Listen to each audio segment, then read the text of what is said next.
In this video, I'm going to be talking about how to transfer XGen descriptions from one character to another, specifically XGen Interactive Groom.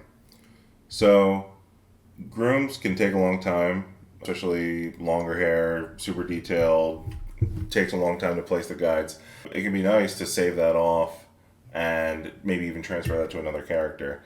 And with this workflow, it makes it really simple. I'm actually going to show you two ways. One is a destructive workflow, but will work with any character. But the main workflow that I use, so I try to use the same topology for all my characters. And the way I do it is, let me start with, I have this male character, and I have these grooms set up on him. So I have hair, eyebrows, eyelashes, and beard. And what I want to do is I want to take all these descriptions here and I want to transfer them from him to this female model here. But obviously the shape is not fitting. So you could take the hair plates and manually place them. Let me show these plates. Try to shrink wrap them to the this new mesh, but because they're the same topology, the male and female, what I can do is I can select the female and then control select the male, go into my rigging menu, and then under deform say blend shape. Now I'm going to hide the female, unhide the male, and I'm going to unhide the hair plates, select the hair plates, control select, first I'm going to select the hair plates and duplicate them. And then I'm going to select all the hair plates, control select the male body. So I'm going to be making a set of hair plates for the female. So I have a blend shape driving this male mesh. So what I'm going to do is go up to deform and say wrap. So when I deform the male body with a blend shape, that wrap deformer is going to drive those new hair plates to deform with the blend shape. So make sure you have hair turned off. If you try to do this with the hair turned on, your computer might crash. Well, at the very least, mine might crash. Let me turn off these hair plates so you can see a little bit better the original hair plates. Blend shape 1, so then I'll transform him to the female. And then I've got this new set of plates. So now I'm going to just delete the history on all of this, get rid of those wraps. You really want to get rid of the wraps because they eat up a lot of processing power. You don't want to, I try never to have a wrap stay on a rig long term. So then these, I'm going to group these together, and then these will be the female hair plates.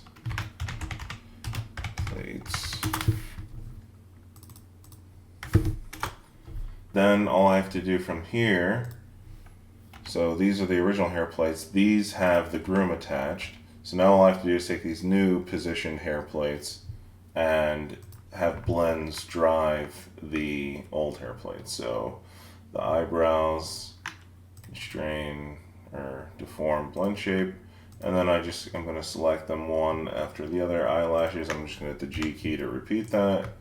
Beard, G key, and hair. Oops, G key. Alright, now I can turn the hair plates off.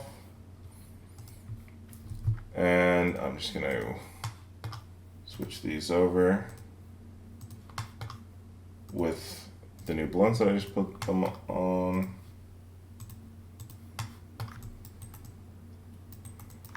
And now I can hide these plates and unhide the hair. Takes a little bit to catch up, and just like that, you transferred the shape of the one description onto the other. And then I can use these blends, well, I think my computer will be able to handle it. I'll just turn this character on as a live surface, and then from this can be a starting off point, then you can further tweak the plates.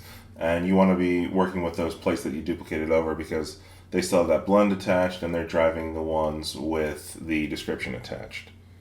And this workflow is like nice because it's non-destructive. You can just delete the history on these and then you'll have those plates left over with no blends on them. And then you can save off, versions of blends for however many characters you want.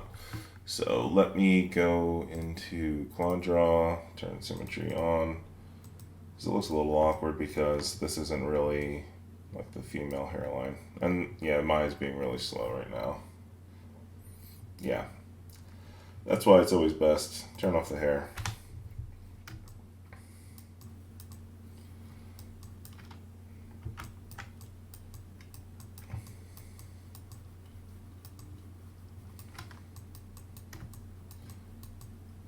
Yeah, and it takes a little while, to tweak.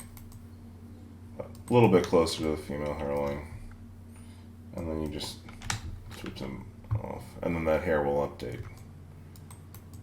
Obviously, you probably don't want to have the beard. And these eyebrows you would want to make a little bit thinner. The eyelashes you want to lengthen a little bit. But, it gives you a really good base to work from. Okay, so the other workflow that I was talking about, generally you want to use this as a starting off point no matter what. You want to try to get the shape of the scalp, whatever you have the XGen description attached to roughly match whatever character you're transferring it over to. So if it was painted directly on another character, you would want to take the head or whatever and turn off the hair and then roughly match it to whatever you wanted. And then from there, what you could do is export that description as an Alembic cache, go up to Windows, Settings, Preferences, Plugin Manager, make sure ABC export and import are loaded in, and then whatever description you want it to be, the eyebrows, for example, descriptions, cache, create new cache, or export cache, and that will create an ABC file, but it will just be every single primitive instance in your XGen description, and it'll just bring it in. And the reason I don't like to work this way is because it is a destructive workflow. You won't have any of your modifiers attached to that description anymore. It'll just be that straight description. But if that's what you're looking for, or that fits your workflow better, that is an option you have. So I hope this was useful for you. I know it is for me, and it saves a ton of time. So you can just have this base hairstyle or a series of base hairstyles and then reuse them over and over, and then it's easier to transfer them from character to character. If you have any questions about what I went over, or you want me to cover anything else related to transferring hairstyles, let me know in the comments below. And then until the next time, guys, thank you for watching.